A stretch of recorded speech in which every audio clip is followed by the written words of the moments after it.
This is what you've been waiting for ever since last year in Philly when your quarterback Brock Purdy got knocked out. This is what Niner fans have wanted. You didn't want, and trust me, you wanted the Eagles to win that game. You want them feeling good, and you want them, revitalized, rejuvenated, what have you.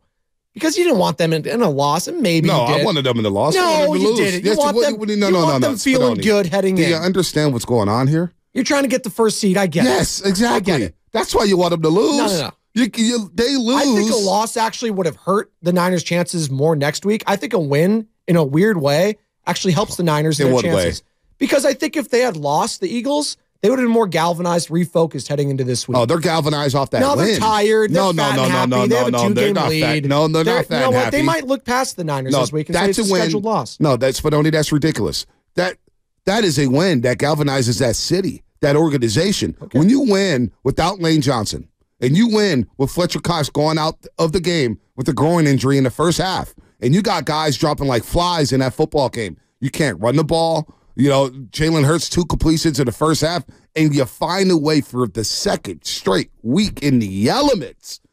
Oh, that's a win that galvanizes you. And that win to Philadelphia, they're probably thinking now, we can't lose. We go to Arrowhead Stadium. We're down 17-7.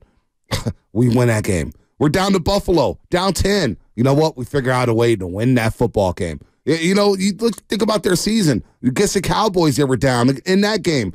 They're ready to roll. So it's a disappointing win for Niner fans to not be one game behind Philadelphia. We want home field advantage. I don't want to make 2 trips to Philadelphia. Right now, they're in the driver's seat to get home field advantage. So, no, that's a win that galvanizes a team and a city and an organization. Ain't no look ahead. They know what's coming.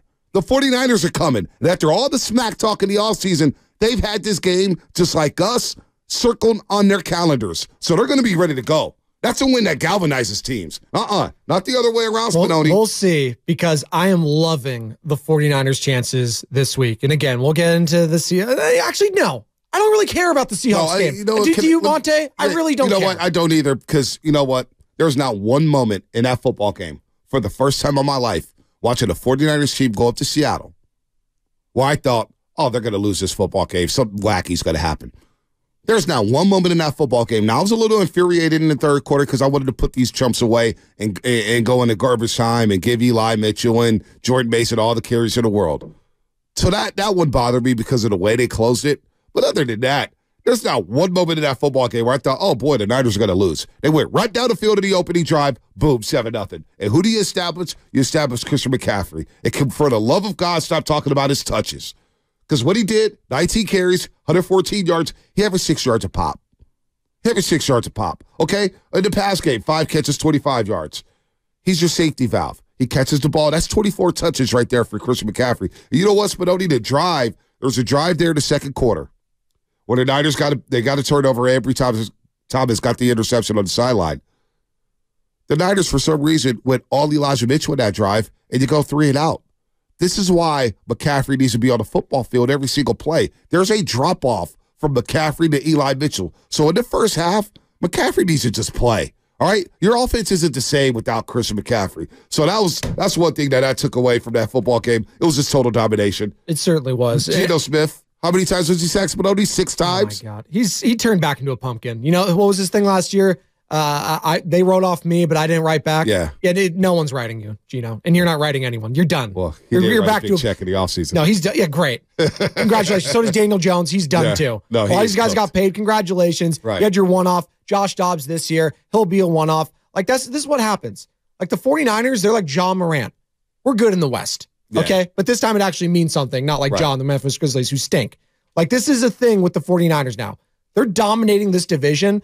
And this is going to be like this for the foreseeable future, at least until Brock Purdy gets paid. We'll see what happens down the line. Right. But I'm not scared of the Rams. I'm not scared of the Cardinals. Whoa. And I'm damn sure not scared of Pete Carroll. And by the way, the amount of memes from Pete Carroll over the weekend, just his face when they zoom in on it, him spitting out the gum and chewing it. How good did that feel? Not only to beat that team, but on Thanksgiving, Bonte, the amount of just joy I felt from Niner fans being able to eat that turkey, and it was team-wide. Oh, yes. You saw Brock. You saw Christian, George. Like, for you as a Niners fan, that had to have felt good. Like, exercise some demons, right? Yeah, no doubt. It exercised some demons. There's no doubt about it. You're eating turkey under a logo. Deebo Samuel throwing a turkey wing in the stands at Lumen Field. Christian McCaffrey's talking about how good the turkey was, taking big bites out of that George turkey took wing. the whole thing. He took the whole thing. I loved every second of it. And Pete Carroll, there's no respect. I can't stand the Seahawks. And I looked at their fans, and their fans were quiet until they made a little run in the third quarter. Then they started chirping. And then once we took over control again in the fourth quarter, there's a guy in the Brian Bosworth jersey. Hey, man, you guys are just better. Now get out of my face. I know we're better. Now go home. Go get ready for Mickey Mouse tomorrow. Brian Bosworth We're out here eating jersey. turkey. We're out here eating turkey on the 50. So, you know what, man? There's not one point in that football game, again, where I thought, we're going to lose. The bevy of weapons that Shanahan has at his disposal. Deebo Samuel, 7 catches, 79 yards. Deebo Samuel, his value to this offense is understated. It's underestimated. Christian McCaffrey, he makes the whole damn thing go. Now, George Kittle was quiet in the pass game, but you see him on the run game blocking his ass off. He's a factor. So the Niners have a plethora of options here where on any given Sunday, you don't know where it's going to go, Spadoni. One day it's going to be a Deebo game. One day it's going to be an IU game. And it's so frustrating to be a defensive coordinator, not just because of the rules and stuff like that, but how physical the 49ers offense is. Have you seen people try to tackle Deebo Samuel throughout his career? You can't. You can't. I've never seen Deebo Samuel, maybe once or twice, just get stonewalled. It doesn't happen.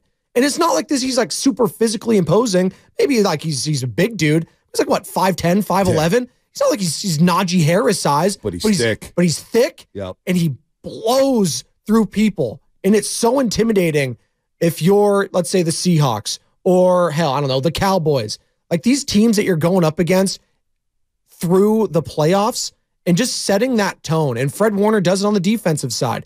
This team is so damn physical. And that's why I cannot wait until next Sunday because I believe those are the two most physical teams in the league. Yeah, it's going to be Philadelphia Eagles and San Francisco 49ers. Don't sleep on the Baltimore Ravens. That's a physical football team. I'm going to sleep on them until they can prove it to me. Yeah, well, that's a physical And don't football sleep on the team. Kansas City Chiefs, by the way. Yeah, no, nobody's sleeping on them. You can't sleep on the team with Patrick Mahomes. But Baltimore is physical. They beat you up. They're 9-3.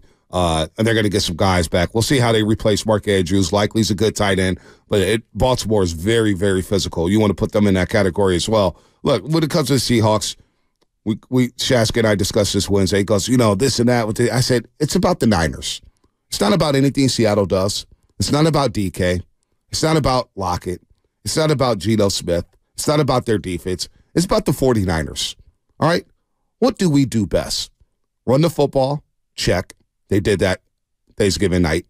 Situational passing, solid passing game for Brock Purdy, although he threw a pick six and he wasn't his sharpest. But you know what? Divisional games are not going to always be sharp. So I'm not going to go crazy over Brock Purdy to pick six. He got the mistake out his way. Can't do that next week. We'll get into that. But it's about the front four of the 49ers. And it's about this defense and how they set the tone. And what do? After a big kickoff return by Seattle after going up 7-0, they hold them to 3. And then you notice for the most of that first half, Seattle had like 15 plays, 15 yards. So really this front four with Nick Bosa, Hargrave, Armstead, Givens got in there. And then the defense just flying around, Fred Warner just putting on the show. It's about what the Niners defense does to set the tone. So again, next Sunday, sure, we're going to get into the weapons of Philadelphia or whatnot, but it's about the 49ers and how they come out and prepare. Do you get penalized? Do you turn the ball over? Do you make solid contact? Do you tackle well? This defensive line, it's about them in the front four setting the tone against that front against the Philadelphia Eagles. And that's what they did Thursday night. It's interesting when you compare the two squads because the Eagles, it feels like I'm still waiting for their best.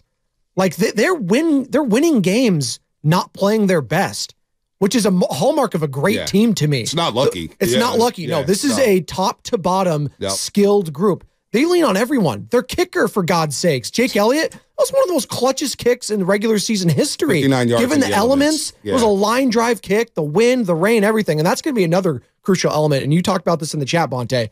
There's going to be rain next Sunday in Philadelphia. 70% chance. And 70% chance. And you know what? Brock Purdy, how did he look in the rain? How has he looked in the rain in his career in the NFL? Was played one game in the rain? I think 2, maybe. What was the other game? Last year, we'll get on it. But this year against the Cleveland Browns. A little bit against Seattle in the first half. That's what it was, yeah. And it looked like the ball slipped out of his hands last year in Seattle. But that's going to be an element to this. And I just saw what the Eagles did in bad weather. Right. And this could be a preview of things to come in the NFC Championship Big game. John made a good point here in my ear. Played Iowa State, Ames, Iowa. It's true. Weather's not perfect out there. Hell, I just watched them go to Manhattan, Kansas, playing the snow game and win. They had like 4 touchdowns and 70-plus yards. Yes, your boy has some chicken on that game, too. It was a big betting weekend. But, yeah, and look, Brock Purdy's going to have to prove it next week, and we'll talk about it all week long. But even if he doesn't prove it this week, he still has January. So that's where legacies are going to be made in January, not next Sunday. Next Sunday's a measuring stick game. This is the biggest test in his career. It is. It is. Until we get to January. This is the team that knocked him out, Bonte. Until we get to January. This is the team that battered, bruised, and broke the 49ers last year. Who's Brock Purdy played? He's played, okay, the Cowboys in the playoffs. Great. It's Dak Prescott. You knew they were going to lose. Oh, the Seahawks. Yeah, they were plucky. It was a close game. It was close, but what happened? What happened? Cowboys are up. Dak lost him that game because that's what he does. Dak Prescott loses you games. No. Well, the defense took it over. Great. And Brock made the winning play. Brock Purdy made the winning play to George Kittle. He made a couple winning plays. Brendan Ayuk, George Kittle. He had 2 winning drives. And Dak had the losing plays. So I am sleeping on those ones. Yeah, you know what? He hasn't beaten anyone in his career up until this point. He's beaten the Seahawks and he's beaten the Cowboys in an old man Tom Brady on his way out Bucs team. Seattle. Great. Twice in Seattle. Against Geno Smith. I don't care. The Niners had 3 different quarterbacks beat the Seahawks last year. Trey Lance, Jimmy Garoppolo, and Brock Purdy. Trey Lance played half a quarter. And they won. And he played half a quarter. He gets credited for the win. He gets half a quarter. He gets credit for the